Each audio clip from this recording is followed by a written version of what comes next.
भूलें। खेत में देवरानी जेठानी की ठंडी रसोई। शाम का समय था। मधु अपनी बहू रानी और गुंजन से बात कर रही थी। रानी बहू, अब देखना रात के 8 बजने वाले हैं और 8 बजते ही तुम लोगों को तो पता है ना, इस गांव में पता नहीं क्या ही हो गया है। हर रोज 8 बजे ही रात को लाइट चली जाती है। अब तुम जल्दी से खाना बना लो, कहीं लाइट चली जाएगी ना तो दिक्कत हो जाएगी खाना बनाने में तुम लोगों को। जी माँ जी, हम बस रसोई की तरफ ही जा रहे थे, आप फिक्र मत कीजिए, आज हम खाना जल्दी ही तैयार कर लेंगे। हाँ माँ जी, मैं भी जा रही हूँ दीदी के साथ, आज हम दोनों मिलकर काम कर लेंगे ना तो काम जल्दी खत्म हो जाएगा। आप बस जाकर आराम कीजिए। चलिए दीदी, हम दोनों को मिलकर अब खाना बनाना पड़ेगा, थोड़ा जल्दी जल्दी ही करना पड़ेगा, वरना लाइट चली गई ना तो मोमबत्ती से काम करने में तो बहुत दिक्कत होती है। जैसे ही दोनों बहुएं रसोई में जाती हैं, एक बहू सिलबट्टे पर मसाला पीसती है तो दूसरी बहू वहीं पास में बैठकर चूल्हे पर आग सुलगाती है। दोनों बहुएं अपना काम कर ही रही थी कि इतने में लाइट चली जाती है। हे भगवान, दीदी देखना, अब हमें फिर से मोमबत्ती में ही काम करना पड़ेगा। वहीं बाहर बैठे सभी आदमी आपस में बात कर रहे थे। अचानक से पूरे गांव की बिजली चली जाती है और हर तरफ अंधेरा छा जाता है। बाहर बैठे सभी आदमी आपस में बातें कर रहे थे। लो भाई, गई लाइट आज भी। 8 बज गए होंगे बेटा, देखने जाकर घड़ी में, रोज का यही टाइम है। पता नहीं क्या तमाशा लगा रखा है इन बिजली वालों ने तो। पिताजी मैं देख रहा हूँ आजकल रोज लाइट सिर्फ 8 बजे ही जाती है, ये कोई इत्तेफाक नहीं लगता। मैंने बिजली विभाग में न जाने कितनी ही बार शिकायतें करी हैं, लेकिन वहां से कोई लोग ठीक से जवाब तक नहीं देते। मुझे तो समझ ही नहीं आ रहा, ऐसा क्या गाँव में काम शुरू होने लग गया अब 8 बजे। अरे भैया, अब अंधेरे में बैठकर शिकायत करने से क्या होगा। अरे वो मोमबत्ती जला दो, कम से कम थोड़ा बहुत तो टाइम पास होगा इस अंधेरे में। अरे गुंजन बहू, एक काम कर, जल्दी से मोमबत्ती चला दे। अब तो 1 घंटे से पहले तो लाइट आने से रही, जाकर जल्दी से काम कर लो। अगर लाइट के इंतजार में बैठे रहे ना तो सब लोग भूखे ही रह जाएंगे आज। मधु के कहने पर गुंजन अंदर जाती है, वह मोमबत्ती ढूंढ कर लेकर आती है। एक मोमबत्ती वह बाहर रखती है और एक अंदर रसोई में लेकर जाती है। दोनों बहूएं उस छोटी सी रसोई में पहुंचकर खाना बनाना शुरू करती हैं, जहां भयानक गर्मी और काफी अंधेरा था। दरअसल मधु और सुरेश का घर काफी छोटा था। छोटा घर होने की वजह से और परिवार बड़ा होने के कारण उन्होंने रसोई को ज्यादा ही छोटी बनवा रखी थी, जिसमें दोनों बहुओं को काम करने में काफी दिक्कतें आ रही थी। ओफ गुंजन, थोड़ा देखकर काम करो ना, देखो ना, तुम आटा निकाल रही थी तो मुझसे टकरा गई, मेरे हाथ में भी चोट लग गई। अब क्या करूँ दीदी, मेरी थोड़ी ना 4 आंखें हैं, एक तो इतना अंधेरा है, कुछ भी ढंग से दिखाई तक नहीं दे रहा। अरे 4 आंखें तो नहीं है तुम्हारी, मुझे भी पता है ना मेरी है, लेकिन तुम्हें थोड़ा ध्यान रखना चाहिए ना। एक तो मोमबत्ती की इतनी कम लाइट है और ऊपर से तुम ऐसी बहस करना शुरू कर देती हो रोज की रोज। अक्ल का इस्तेमाल किया करो थोड़ा सा। मधु दोनों बहुओं की रोज रोज की बहस से काफी परेशान हो चुकी थी। तभी मधु रसोई में आकर कहती है, हे भगवान, शुरू हो गई तुम दोनों ने तो मेरा दिमाग ही खराब कर रखा है। एक तो वैसे ही इतनी गर्मी है, ऊपर से तुम दोनों की रोज की ये नोक-झोंक, तुम्हारी फालतू बहस ने तो पूरे गांव में तमाशा बना रखा है हमारा। इतना कहकर मधु बाहर चली जाती है। तभी गुंजन कहती है, जेठानी जी, मुझे बहुत दिन हो गए हैं मैं सब्जी छोकते छोकते, आज मैं सब्जी नहीं बनाऊंगी, आज मैं सिर्फ सब्जी काट कर दूंगी। पता है कितनी जलन होती है मेरे हाथों में रोज ये सब्जी बना बना कर। तो तुम सिर्फ सब्जी काटोगी, बाकी का काम कौन करेगा गुंजन? अगर तुम सब्जी बनाती हो तो मैं भी तो रोटी बनाती हूँ ना, और हम दोनों को आज मिलकर काम करना ही होगा। काफी लेट हो चुका है और बाहर सब खाने का इंतजार कर रहे हैं। नहीं दीदी, आज मैं काफी थक गई हूँ, मेरा बिल्कुल भी मन नहीं कर रहा सब्जी बनाने का। मैं बिल्कुल भी सब्जी नहीं बनाऊंगी, मैं सिर्फ सब्जी काट कर ही दूंगी। अरे ये तो कोई बात नहीं हुई गुंजन, हम सबको बराबर काम ही करना पड़ेगा, वरना अकेले मैं ही खाना बनाने बैठूंगी ना तो 12 बज जाएंगे और बाहर सब लोग इंतजार करते ही रह जाएंगे। और वैसे भी गुंजन, तुम तो रसोई में काम कम और बातें ज्यादा करती हो। दीदी आप मुझे सुना रही हो? मैंने आज तक काम से जी नहीं चुराया, बस आज मेरा थोड़ा सा मन नहीं है काम करने का, इसलिए कह रही हूँ आपको। अरे रानी, सबको आराम चाहिए होता है, लेकिन इसका मतलब ये तो नहीं है ना कि हम खाना वक्त पर बनाना छोड़ दे। बाहर बाबूजी को भूख लग रही होगी और उनसे भूख सहन नहीं होती। अगर हम दोनों मिलकर खाना बनाएंगे ना तो खाना भी जल्दी बन जाएगा। रसोई के अंदर से दोनों बहुओं की झगड़ने और चिल्लाने की आवाजें बाहर आंगन तक साफ साफ सुनाई दे रही थी, जिसे सुनकर मधु और दिनेश काफी परेशान हो जाते हैं। लो भाई, शुरू हो गई दोबारा से इन दोनों की महाभारत। मैं तो रोज रोज के इनके नाटक से परेशान ही हो गई हूँ। नाक में दम कर रखा है दोनों बहुओं ने। हाँ मधु, अब तो मुझे भी इन आवाजों की आदत सी हो गई है, लड़ने तो दोनों को। ऐसे कैसे लड़ने दे दिनेश जी, अगर ये दोनों ऐसे ही लड़ती रही ना तो खाने में कुछ न कुछ उल्टा सीधा ही कर देंगे। माँ हम कर भी कह सकते हैं, ये दोनों सुधरते ही नहीं है। इनका युद्ध तो ऐसे ही चलता रहेगा, इनसे शांति से काम तो होता ही नहीं है। और मुझे तो भूख भी बहुत तेज लग रही है। हाँ भैया, आपको और मुझे तो भूख लग रही है, लेकिन वहाँ तो महाभारत चल रही है, पता नहीं आज खाना मिलेगा भी या नहीं। मुझे तो डर है कहीं एक दूसरे के ऊपर मोमबत्ती फेंक कर आग ना लगा दे। आवाज तो कुछ ऐसे ही आ रही है। अरे तू तो चुप ही हो जा बेटा, जब भी बोलेगा कुछ ना कुछ उल्टा ही बोलेगा। इन्हें इनका काम इन पर ही छोड़ दो, लड़ लेंगी ना उसके बाद इनको अकल आ जाएगी और फिर शांति से अपने आप ही खाना बना लेंगी। अब तो मुझे आदत सी हो गई है इन दोनों की। हुआ भी कुछ ऐसा ही था। काफी देर तक लड़ाई करने के बाद दोनों बहुओं ने किसी तरह बेमन से खाना बनाया और गुस्से से बाहर आकर आंगन में सबको परोसा। सबने खाना खाना शुरू किया। दिनेश ने एक निवाला खाया और मुंह बनाते हुए बोला, हे भगवान, ये क्या बना दिया है बहू, इतना ज्यादा नमक और मिर्च, क्या पूरा डब्बा ही इसमें डाल दिया है क्या? अरे क्या बताऊं पिताजी, जब नमक और मिर्च डाल रही थी ना तो रानी दीदी मुझसे टकरा गई और पूरा का पूरा डब्बा ही इसमें गिर गया। अरे ये क्या कह रही हो गुंजन, सारा दोष मुझ पर क्यों डाल रही हो? खुद का ध्यान तो हमेशा बातों में ही रहता है और इसमें मेरी गलती कैसी हो गई भला? और ये रोटियां देखो, कितनी कड़क और जली हुई रोटियां हैं। ये रोटियां मुझसे बिल्कुल भी नहीं खाई जा रही। अरे वरुण जी, मैंने तो पूरी कोशिश की थी अच्छी रोटियां बनाने की, लेकिन अब मैं क्या करूं? अब मोमबत्ती की हल्की सी रोशनी में अगर रोटियां जल गई तो इसमें मेरा क्या कसूर है? मैंने कितनी बार कहा है दीदी को कि पहले मैं सब्जी बनाकर हट जाऊं, फिर उसके बाद आ जाना अपनी रोटी बनाने के लिए, लेकिन दीदी है कि मानती ही नहीं है। अरे तुझे सब्जी बनाने में कम से कम भी 1-1.5 घंटा लगता है, तब तक मैं रोटी बनाने की तैयारी कर लेती हूँ। तेरे जाने के बाद मैं रसोई में आऊंगी ना तो 12 बज जाएंगे हमें काम करते करते। दरअसल बात तो यही है बाबूजी कि रसोई काफी छोटी है, हम दोनों को साथ में खाना बनाने में काफी दिक्कत होती है। दम घुटने लगता है हमारा वहाँ पर, इतनी गर्मी में काम करेंगे और ऊपर से अंधेरा भी।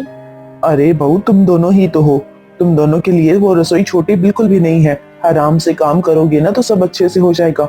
और काफी सारे लोग तो ऐसे भी हैं जिनके पास ये छोटी सी रसोई तक नहीं है। हमारे पास जितनी जगह थी हमने उसके हिसाब से अपनी रसोई बनाई है, और इतनी भी छोटी नहीं है कि तुम दोनों मिलकर काम ना कर सको। हाँ बउआ, तुम्हारी ससुर जी बिल्कुल ठीक कह रही हैं। तुम दोनों मिलजुल कर काम ही नहीं कर सकती। अगर तुम दोनों मिलजुल कर काम करो ना आराम से तो मुश्किल नहीं होती काम करने में, सारा काम आसान हो जाता है। लेकिन तुम लोगों को तो बस बहस करना है, लड़ना है आपस में। माँ जी, आप रानी दीदी को क्यों नहीं समझाती हो? वो हमेशा मुझ पर हुक्म चलाती हैं जैसे कि मैं उनकी नौकर हूँ। अरे गुंजन, मैं हुक्म नहीं चलाती, मैं तो बस काम को ढंग से करने के लिए कहती हूँ। अरे दिनेश जी, कोई फायदा नहीं इन दोनों को समझाने का, ये दोनों तो बिल्कुल भी नहीं मानने वाली। जो मिला है ना चुपचाप वही खा लो, इसी में सबकी भलाई है।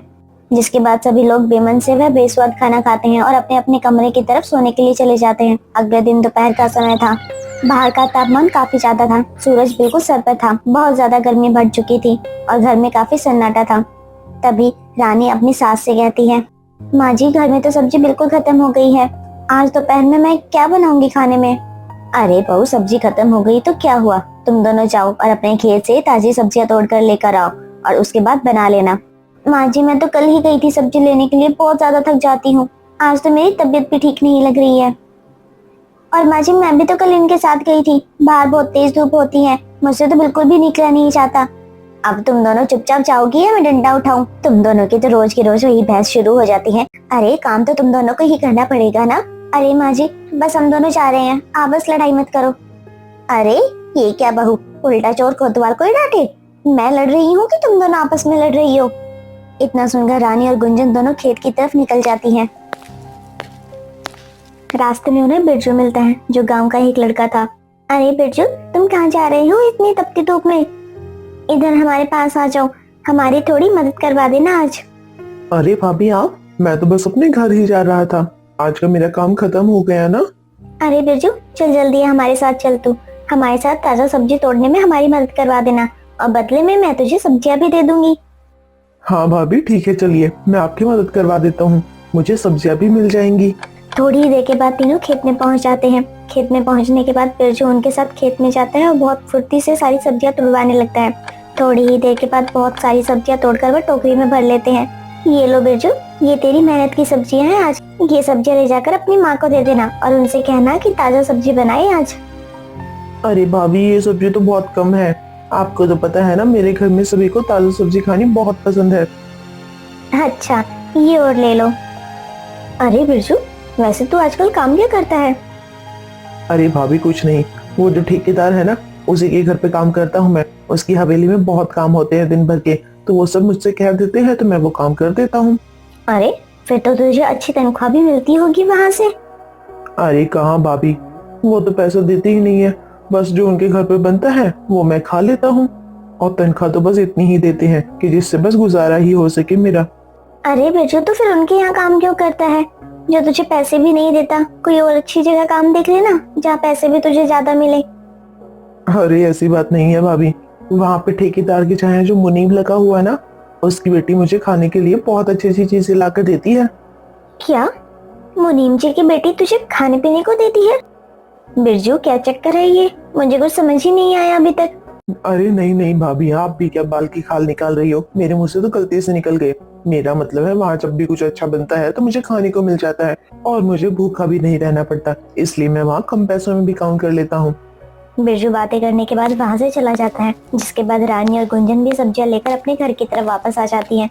दोनों बहू खेत से आकर रसोई में बैठी ही थी कि आपस में किसी बात पर उन दोनों की फिर से बहस शुरू हो जाती है। दोनों बहुओं की आवाज बाहर गली तक सुनाई देती है। उसी समय बाद मधु की एक पड़ोसन रमा आती है। अरे क्या हुआ मधु बहन, क्या बात है भाई? तेरे घर में तो रोज इन बहुओं की चिल्लाने की आवाजें आती रहती हैं। अरे ऐसा कुछ नहीं है रमा, दोनों बहुएं साथ में खाना बनाती है ना, तो कभी कभी बर्तन टकराने की आवाज आ ही जाती है। अरे ये तो बर्तन टकराने की आवाज बिल्कुल भी नहीं लग रही, साफ साफ सुनाई दे रहा है तेरी दोनों बहुएं आपस में लड़ रही हैं। अरे नहीं नहीं रमा, तुझे गलतफहमी हुई है। ये बता तू यहाँ कैसे आई है? किसी काम से आई है या बस हालचाल पूछने? अरे नहीं, मैं तो बस यहाँ से गुजर रही थी तो सुनाई दिया तुम्हारे घर में काफी शोर शराबा चल रहा है, तो सोचा देख लूं क्या चल रहा है क्या नहीं। इतना कहकर रमा वहाँ से चली जाती है। आज मधु का गुस्सा 7वें आसमान पर पहुंच जाता है। वह सीधा रसोई में जाती है और गुस्सा करते हुए अपनी दोनों बहुओं से कहती है, अरे तुम दोनों को तो बिल्कुल भी शर्म नहीं है, बाहर पड़ोसियों तक आवाज आ रही है, तुमने तो आज मेरी नाक ही कटवा दी है। माँ जी आप तो बस मुझे ही बोलती है, इसको क्यों नहीं कहती? ये मेरी बात मानती ही नहीं है। अच्छा दीदी, आप जेठानी है तो क्या हुआ, मैं भी इस घर की बहू हूँ, आप हम पर ऑर्डर नहीं चला सकती? मैं भी तो घर पे काम करती हूँ ना। बस करो दोनों अपना ये रोना धोना, तुम दोनों ने तो मेरा जीरा हराम ही कर रखा है, जाओ अपने कमरे में। जिसके बाद दोनों बहुएं गुस्से में अपने कमरे की तरफ चली जाती हैं। जिसके बाद परेशान होकर मधु खुद ही खाना बनाने लगती है कि तभी दिनेश वहाँ पर आता है। अरे मधु, मैंने सब सुना। इनको सबक सिखाने के लिए अब तो कुछ न कुछ सख्त कदम उठाना ही पड़ेगा, वरना ये दोनों सुधरने वाली नहीं। अरे क्या कर सकते हैं दिनेश जी, ये तो इनका रोज का किस्सा हो गया है, अब तो मुझे भी कोई रास्ता नजर नहीं आ रहा। अरे मधु तुम फिक्र मत करो, मेरे पास एक उपाय है। कल से इन दोनों को असली मुश्किलों का सामना करना पड़ेगा, तब अकल आएगी इन दोनों को। मधु जिसके बाद खाना बनाकर सभी को खाना परोसती है। सभी लोग खाना खाते हैं। ऐसे ही पूरा दिन बीत जाता है, रात हो जाती है। रात को 8 बजे फिर से लाइट चली जाती है। जिसके बाद दोनों बहुएं रसोई में जाती हैं और खाना बनाते बनाते फिर से झगड़ा करना शुरू कर देती है। दोनों बहुओं का झगड़ा सुनकर दिनेश वहाँ रसोई पर आ जाता है। रसोई में आकर वह दरवाजे के पास खड़ा हो जाता है। उसे काफी गुस्सा आ रहा था। बहुत हो गया तुम दोनों का, मैं तो तंग आ चुका हूँ तुम दोनों के झगड़े से। आज तो तुम जैसे तैसे खाना बना लो, लेकिन मेरी एक बात कान खोल कर सुन लो। कल से तुम दोनों के लिए इस घर की रसोई का दरवाजा बंद होगा। तुम दोनों में से कल कोई भी रसोई में कदम नहीं रखेगा। यह रसोई तुम लोगों के लिए बंद करी जाती है अब। अरे ये क्या पिताजी, अगर कल से हम रसोई में नहीं आएंगे तो खाना कहाँ बनेगा और कैसे बनेगा? कल से तुम लोग खुले खेत में ही खाना बनाओगी, वहीं चूल्हा जलेगा और तुम दोनों वहीं जाकर काम करोगी एक साथ। पर पिताजी इतनी धूप और गर्मी में हम खुले खेत में खाना कैसे बनाएंगे? वहाँ तो छाया तक नहीं होगी। यही तो तुम दोनों की सजा है। जब तक तुम्हें इस रसोई की कदर नहीं हो जाती तब तक तुम यहाँ खाना नहीं बना सकती।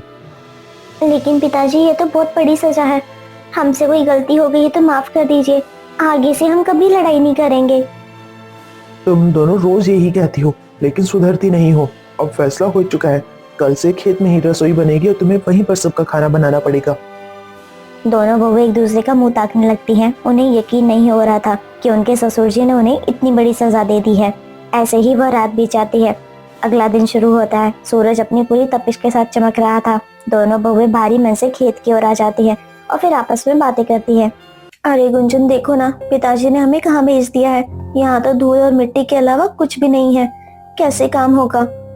लेकिन अब परेशान होने से भी क्या ही होगा दीदी। चलिए पहले सब्जी तोड़ लेते हैं और फिर चूल्हे बनाने की तैयारी शुरू करते हैं। हाँ अब काम तो करना ही होगा गुंजन, लेकिन धूप देखो कितनी तेज है, कहीं मुझे चक्कर ही ना आ जाए। चलो चलो जल्दी काम करते हैं, वरना शाम हो जाएगी और खाना भी नहीं बन पाएगा, फिर से बाबूजी गुस्सा करेंगे हम पर। जिसके बाद दोनों बहू मिलकर खेत से सब्जियां तोड़ कर लाती हैं और पास में ही कुएं से पानी लेकर उन्हें सब्जियों को साफ करती हैं। दोनों बहू को काफी पसीना आ रहा था। थोड़ी देर के बाद दोनों बहू मिलकर एक मिट्टी से चूल्हा भी तैयार कर लेती है। चूल्हा बनाने के बाद गुंजन सब्जियां काटने लगती है। अरे ये चाकू भी ठीक से नहीं चल रहा और ऊपर से ये धूप, पता नहीं और कितने दिन हमें यहाँ तेज धूप में बैठकर खाना बनाना पड़ेगा। गर्मी में दोनों बहुओं की हालत काफी खराब हो जाती है। दीदी यहाँ तो धूप बहुत तेज है, हमें यहाँ छाया का इंतजाम करना ही होगा, वरना हम सब बीमार पड़ जाएंगे। तुम सही कह रही हो गुंजन, मैं अभी अपनी साड़ी लेकर आती हूँ। जिसके बाद दोनों बहुएं घर से जाकर अपनी पुरानी साड़ी और कुछ दुपट्टे लेकर आती हैं। जिसके बाद वह पहले 4 बांस काटती हैं जमीन में और उसके बाद उन सब से अपनी साड़ियाँ बांधकर एक छोटी सी छाया तैयार कर लेती हैं। देखो अब गुंजन थोड़ा बेहतर लग रहा है ना, अब धूप सीधा हमारे ऊपर नहीं पड़ रही, अब हम खाना बना सकते हैं आराम से। हाँ दीदी आपने बिल्कुल सही कहा, अब थोड़ा आराम मिल रहा है। पहली बार बिना झगड़ा करे दोनों बहुएं आपस में हाथ बटाकर काम कर रही थी। मैं आग जलाती हूँ, गुंजन तब तक तुम सब्जी बना देना और मैं आटा गूंथ लेती हूँ। हाँ ठीक है दीदी, मैं अभी सब्जी बनाने की तैयारी शुरू करती हूँ। जिसके बाद दोनों बहुएं मिलकर खाना बनाना शुरू करती हैं। आज वो मिट्टी के बर्तनों में खाना बनाते हैं, जिसकी सौंधी सौंधी खुशबू पूरे खेत में फैल जाती है। थोड़ी ही देर के बाद दोनों बहुओं का खाना बनकर तैयार हो जाता है। खाना तो बनकर तैयार हो चुका है हमारा, ऐसा करते हैं घर वालों को यहीं बुला लेते हैं और चटाई पर खाना सबको यहीं परोस देते हैं। हाँ दीदी मैंने चटाई बिछा दी है सब लोगों के लिए। जिसके बाद दिनेश, मधु, वरुण, अरुण सभी खेत में पहुंच जाते हैं और वहाँ का नजारा देखकर हैरान रह जाते हैं। वहाँ खेत में उन दोनों बहुओं ने मिलकर सारी व्यवस्था जो कर ली थी। अरे वाह बहू, तुम लोगों ने तो आज यहाँ पूरा इंतजाम ही कर लिया है। इन लहराते खेतों की रसोई में खाना खाकर तो आज मजा ही आ जाएगा। हाँ दिनेश जी, और देखो हमारी बहुएं कितनी समझदार हैं, इन्होंने खुद से ही धूप से बचने का रास्ता भी निकाल लिया है। और हाँ माँ, आज तो खुशबू भी लाजवाब आ रही है खाने से, लगता है आज खाना वाकई में बहुत स्वाद बना है। हाँ भैया, और खेत में बैठकर खाने का तो मजा ही कुछ और है। अरे भाभी चलो अब जल्दी करो, हमें खाना जल्दी से डाल दो, मुझे तो आज बहुत ज्यादा भूख लगी है। आज तो पिकनिक जैसा लग रहा है। पिताजी आपके साथ तो हमारे लिए मजा बन गया। जिसके बाद सभी लोग चटाई पर बैठते हैं और बहुएं उन्हें बड़ी प्यार से गर्मा गर्म खाना परोसती हैं। हर कोई खाने की तारीफ कर रहा था। सच में बहू, आज खाने में वो प्यार है जो अक्सर गायब रहता था। आज तुम दोनों ने साबित कर दिया है कि तुम साथ में मिलकर भी काम कर सकती हो।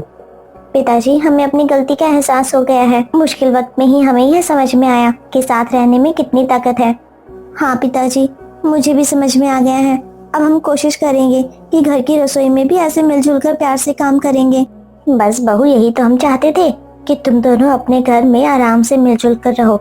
अगर तुम मजबूत रहोगी तो हमारा घर भी तो मजबूत रहेगा ना। जिसके बाद सभी लोग खाना खाते हैं और वहाँ से चले जाते हैं। अगले दिन दोपहर में बहुएं फिर से अपनी रसोई में खाना बना रही थी। तभी गुंजन रानी से कहती है, रानी दीदी हमें 1 महीने की सजा मिली है कि रोज यहाँ हमें खेत में लाकर ही खाना बनाना होगा। क्या सच में हमें यहाँ खेत में ही खाना बनाना पड़ेगा अगले 1 महीने तक? हाँ गुंजन, शायद लग तो यही रहा है, पर हमें अब इसकी आदत डालनी होगी। और वैसे भी यहाँ शांति तो है ना कम से कम। थोड़ी ही देर के लिए दोनों बहुएं आपस में प्यार से बातें कर रही थी, लेकिन देखते ही देखते वो प्यार कब न जाने लड़ाई झगड़े में बदल गया, उनको पता ही नहीं चला। जब मैं इस घर में आई थी ना तब कितना अच्छा था सब कुछ, लेकिन तुम्हारे आने के बाद तो सब बिगड़ गया। रहने तो जेठानी जी, मैं जब आई थी ना तब सास ससुर दोनों की लाडली थी, लेकिन आपसे झगड़ा करने से मेरी इज्जत भी खराब हो गई है। आप हैं कि दूसरों की बात सुनती ही नहीं है, हमेशा आपको अपनी ही चलानी होती है। आपके चक्कर में मेरी भी इज्जत खराब हो गई ससुराल में। हाँ तो सुधर क्यों नहीं चाहती हो तुम? छोटी छोटी बात का इतना बड़ा बतंगड़ बना देती हो। दोनों बहुओं की आपस में बहस चल ही रही थी कि तभी दिनेश अपने पूरे परिवार के साथ उन्हें खेतों में भी लड़ता हुआ देखता है और उसका पाला चढ़ जाता है। तुम लोग फिर से शुरू हो गई हो, कल तो तुम बड़ी बड़ी बातें कर रही थी, आज से फिर वही पुरानी आदतें। दिनेश जी ऐसे बातें ही अच्छी कर सकती हैं, काम तो इनके वही रहेंगे, झगड़े और लड़ाई वाले। परिवार के बाकी लोग उन्हें यूं लड़ता झगड़ता देखकर वापस वहाँ खेत से अपने घर पे चले जाते हैं। जिसके बाद रानी कहती है, हमारी वजह से हमारे परिवार वाले कितने परेशान रहते हैं, हमें आपस में मिलजुल कर खाना बना लेना चाहिए। वो तो ठीक है दीदी, लेकिन आप देख रहे हो ना यहाँ पर कितनी गर्मी है, साड़ी लगाने के बाद भी कुछ काम नहीं हो रहा है मुझसे तो। हमें अपनी रसोई को ठंडा करने के लिए कुछ और करना पड़ेगा। हाँ, तुम सही कह रही हो गुंजन, क्यों ना हम घास फूस लगाकर इसके ऊपर छप्पर डाल दे ताकि हमारी रसोई ऊपर से ठंडी रहे और यहाँ हम आराम से काम कर पाएं। हाँ दीदी, और यहाँ पास में एक गड्ढा खोद देते हैं, उसमें पानी भर देंगे ताकि आसपास थोड़ी बहुत ठंडक रहे। इतना कहकर दोनों बहुएं आपस में बातें करती हैं और थोड़ी ही देर के बाद वह घास इकट्ठा कर उन्हें साड़ियों की छत से बीन देती हैं। जिसके बाद दोनों बहुएं मिलकर आसपास से घास इकट्ठा कर लेकर आती है और उन्हें साड़ियों से बनी छत पर डाल देती है और वहीं पास में खेतों से कुछ बेल तोड़ कर लाती है जिनसे वह उसे बांध देती है। थोड़ी ही देर के बाद वहाँ एक ठंडी सी छप्पर बनकर तैयार हो जाती है और फिर थोड़ी देर बाद वह एक आसपास गड्ढा खोदती हैं और उसमें पानी भी भर देती हैं जिसके कारण थोड़ी सी ठंडक रहती है। थोड़ी देर बाद सभी लोग खाना खाने के लिए आते हैं और हरे भरे खेत के बीच में बनी रसोई में बैठकर सभी खाना खाते हैं। खाना खाने के बाद सभी लोग अपने अपने काम पर चले जाते हैं। वो सभी लोग सब्जी के खेतों में काम कर रहे थे। तभी पड़ोस की कुछ औरतें वहाँ आती हैं और मधु से कहती हैं, अरे मधु, हमने देखा है इस गर्मी में तुम्हारी दोनों बहुओं की बड़ी हालत खराब हो रखी है। उन दोनों ने अब अपनी रसोई खेत में बना रखी है। बेचारी कितनी परेशान होती होंगी। अरे क्या करूं बहन, मैं समझ सकती हूँ उनकी गर्मी और उनकी परेशानियों को, लेकिन क्या करूं, वो लोग झगड़ा ही इतना करते हैं कि उनके ससुर जी ने अब उन्हें 1 महीने के लिए खेत में खाना बनाने की सजा दी है। अरे कुछ भी हो बहन, लेकिन बहुओं को इतनी ज्यादा भारी सजा नहीं देनी चाहिए। एक तो खेत में काम करे, ऊपर से खेत की रसोई में इतना आसान नहीं होता खाना बनाना, पूरी सर पर धूप रहती है। हाँ बहन, पता है आसान नहीं होता, मुश्किलें आएंगी तभी तो दोनों मिलजुल कर रहना सीखेंगी और उनका उपाय निकालेंगी। और वैसे भी अब तो उन्होंने अपनी रसोई बहुत अच्छी बना ली है वहाँ पर भी, अब वहाँ इतनी गर्मी नहीं लगती उन दोनों को। चलो मैं तुम दोनों को अपने खेत वाली रसोई दिखाकर लेकर आती हूँ। जिसके बाद मधु पड़ोसनों को लेकर आती है और वहाँ खेत में बनी अपनी दोनों बहुओं की रसोई दिखाती है। जिसके बाद पड़ोस ने देखती हैं कि रसोई मिट्टी से लिपी हुई थी, ऊपर मचान डला हुआ था, बोरियां लटकी हुई थी, आसपास पेड़ पौधे लगे हुए थे, गड्ढों में पानी तक भरा हुआ था, ठंडे मटके रखे हुए थे जिसकी वजह से अब काफी ठंडक लग रही थी। यह देखकर सभी पड़ोसनी काफी तारीफ करती हैं। अरे सच में मधु, तुम्हारी बहुओं ने तो अपनी सूझबूझ से खेतों के बीच में काफी अच्छी ठंडी रसोई बनाकर तैयार कर ली है। जिसके बाद पड़ोस ने बहुओं की तारीफ कर वहां से चली जाती है। ऐसे ही वह दिन भी बीत जाता है। रात का समय था। खाना बनाने के बाद सभी बहुएं अपना सारा सामान समेटकर घर की तरफ निकल जाती हैं कि तभी रास्ते में लाइट चली जाती है। अरे दीदी, समझ नहीं आता रोज इसी समय लाइट क्यों चली जाती है। क्या पिछले घर में कोई भूत बैठा है जो टाइम देखकर लाइट काट देता है? पता नहीं गुंजन, क्या ही दिक्कत है लाइट वालों को, हमेशा इसी वक्त क्यों लाइट आती है। मैं तो बहुत ज्यादा थक गई हूँ। यहाँ आकर रसोई बनाना और फिर ये सारा सामान लेकर वापस घर जाना बहुत भारी पड़ रहा है यार। जिसके बाद दोनों बहुएं अंधेरे में रास्ता ढूंढते हुए अपना सामान लेकर घर की तरफ बढ़ती हैं। रास्ते में उन्हें एक अजीब सी आहट सुनाई देती है। अरे गुंजन, तुमने किसी की आवाज सुनी? ऐसा लग रहा है जैसे कोई हमारे पीछे चल रहा हो। अरे दीदी डराओ मत, वैसे भी इतना अंधेरा है, शायद कोई जानवर ना हो, जल्दी चलिए, हमें यहाँ से जल्दी जाना होगा। तभी उन्हें दूर से एक आदमी दिखाई देता है जिसने अपने मुंह पर कपड़े से बांध रखा था। वह चुपचाप खेतों में से जा रहा था। वो आदमी कौन है दीदी जिसने अपने मुंह पर कपड़ा बांध रखा है? क्या वो कोई चोर है? अरे पता नहीं गुंजन, जल्दी चल, हमें यहाँ रुकना नहीं चाहिए, मुझे तो बहुत डर लग रहा है। जिसके बाद दोनों बहुएं भागती भागती बिना सांस लिए अपने घर पहुंच जाती है। ससुर बाहर आंगन में ही बैठे उनका इंतजार कर रहे थे। अरे आ गई तुम दोनों, आज इतना देर कैसे हो गई तुम्हें? हाँ पिताजी, पर रास्ते में हमें कोई आदमी दिखा, उसने अपने मुंह पर कपड़ा बांध रखा था। अरे बहू, गांव में चोरों का डर तो रहता ही है। कल से तुम दोनों अपना काम जल्दी खत्म करके घर आ जाना। चलो अब बहुत रात हो गई है, जाओ अपने अपने कमरे में सो जाओ, आराम कर लो। जिसके बाद दोनों बहुएं अपने अपने कमरे में चली जाती हैं। ऐसे ही रात बीत जाती है। अगली सुबह सभी लोग खेत पर जाने के लिए तैयार हो जाते हैं कि तभी दिनेश कहता है, अरे भाई सब जल्दी करो, आज खेतों में बहुत सारा काम है। और बहू तुम भी तैयार हो जाओ, हमारे साथ ही चल पड़ना। जिसके बाद सभी खेतों के लिए निकल जाते हैं। सभी लोग खेत की तरफ जाकर अपने अपने काम में लग जाते हैं। जहाँ सास ससुर और दोनों बेटे खेत में काम कर रहे थे, वहीं दोनों बहुएं बिना बहस के अपने चूल्हे पर खाना बना रही थी। तभी मधु अपने परिवार के साथ वहाँ आती है और चटाई पर बैठ जाती है। अरे आ गए आप सब लोग, चलो खाना भी बन गया है, मैं अभी आप सबको खाना परोस देती हूँ। अरे क्या बात है बहुओं, आज कोई झगड़ा नहीं हुआ? हाँ माँ जी, हमने अब मिलजुल कर काम करना सीख लिया है। मिलजुल कर काम करने से तो काम जल्दी खत्म हो जाता है ना, वरना फिर से वही देर हो जाती, इसलिए हमने झगड़ा ही खत्म कर दिया। यह सुनकर सभी परिवार वाले खुश हो जाते हैं। जिसके बाद रानी और गुंजन मिलकर सभी को खाना परोसती हैं। जिसके बाद सभी सुकून से खाना खाते हैं। ऐसे ही समय बीत जाता है। थोड़ी देर के बाद वहाँ अंधेरा हो जाता है। लो भाई, 8 बज गए, लाइट चली गई। पता नहीं यहाँ लाइट 8 बजे ही क्यों जाती है। ऐसे ही कुछ दिन बीत जाते हैं। एक दिन दोनों बहुएं खेत में बैठकर खाना बना रही थी कि तभी गुंजन कहती है, दीदी एक काम करते हैं, आज खाना थोड़ा जल्दी बना लेते हैं और फिर पास वाली झाड़ियों में छिपकर देखेंगे कि रात को आखिर होता क्या है। अरे गुंजन, तुम पागल हो गई हो क्या? अगर कोई खतरा हुआ ना तो हम दोनों औरतें रात को क्या ही कर सकती हैं। अरे दीदी, किसी को पता नहीं चलेगा, आप और मैं, बस हम किसी को भी नहीं बताएंगे कि आज हम खेत में ही रुकेंगे। जिसके बाद दोनों बहुएं आज फिर बिना बहस के खाना बनाकर तैयार कर लेती हैं। शाम के 6 बजते ही उनका खाना बनकर तैयार हो चुका था। वह खाना ढक देती है। तभी पूरा परिवार आकर वहाँ बैठता है और चटाई पर बैठकर आराम से खाना खाता है। अरे वाह बहू, तुमने तो कमाल ही कर दिया, आज इतनी जल्दी खाना बनाकर तैयार कर लिया। क्या बात है, सजा का असर हो रहा है क्या तुम दोनों पर? बस आज मन किया तो आज ही जल्दी काम निपटा लिया। आप लोग खाना खा लीजिए, हम यहाँ खेतों में ही टहल रहे हैं। जिसके बाद दोनों बहुएं अपने सास ससुर वरुण अरुण को खाना परोसते हैं। थोड़ी देर के बाद सभी लोग खाना खा लेते हैं। ठीक है बहू, हम घर जा रहे हैं, तुम दोनों ज्यादा देर मत करना और जल्दी घर आ जाना। सूरज ढल चुका था, हल्का हल्का अंधेरा छाने लगा था। बहुएं बर्तनें साफ करती हैं। बर्तन साफ करने के बाद दोनों बहुएं झाड़ियों में जाकर छिप जाती हैं। दीदी मुझे तो बहुत डर लग रहा है, यहाँ मच्छर भी बहुत काट रहे हैं। अरे गुंजन, अब तुम चुप करो, तुम्हारा ही आइडिया था ये। अब चुपचाप यहाँ बैठी रहो, कहीं हम दोनों यहाँ फंस न जाए। थोड़ी देर के बाद वह देखती है कि वहाँ पर वही आदमी मुंह ढककर आया हुआ था। वह चुपचाप जाता है और बिजली के खंभे के पास पहुँचता है और उसके एक हाथ में पलाश था। अरे दीदी, ये तो खंभे के पास जाकर तारों से छेड़छाड़ कर रहा है, ध्यान से देखो, वो तार तो नहीं काट रहा। जिसके बाद वह थोड़ी देर के लिए तार काट देता है। तार काटने के बाद पूरे गांव की लाइट चली जाती है, अंधेरा बढ़ जाता है। थोड़ी देर के बाद वह आदमी फिर वापस आता है और फिर से तार जोड़ देता है। दोनों बहुएं यह सब देख रही थी। जैसे ही वह तार जोड़कर वापस अपने घर की तरफ जा रहा था, तभी दोनों बहुएं मिलकर उसको पकड़ लेती हैं और उसे पीटना शुरू कर देती हैं।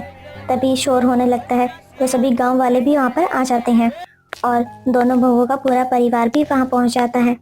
जिसके बाद वरुण और अरुण उस आदमी को पकड़ लेते हैं और उसे पीटने लगते हैं। जिसके बाद उसके चेहरे से नकाब हटाते हैं तो वह देखते हैं वह कोई और नहीं, वो बिरजू होता है।